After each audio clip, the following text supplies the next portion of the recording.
ওই পিতা সবচেয়ে বড় বোকা। সবচেয়ে বড় বোকা কে জানেন? ওই পিতা যেই পিতা সন্তানের সুখের জন্যে, সন্তানের শান্তির জন্যে অবৈধ পথে টাকার পাহাড় বানিয়েছে আর নিজে কবরে চলে গেছে, আর কবরের ভিতরে সেই একাই সেই শাস্তি গ্রহণ করতেছে।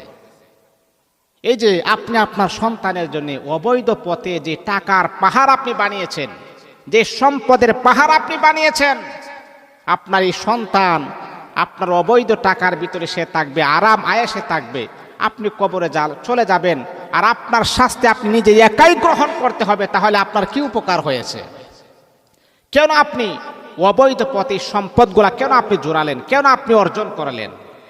সবচাইতে বড় বোকা তো আপনি। যেহেতু আমার কবর আমাকে যেতে হবে, এটার শাস্তি, এটার বেনিফিট আমাকেই পেতে হবে, তাহলে অবশ্যই আমি কখনো অবৈধ পথে সম্পদের পাহাড়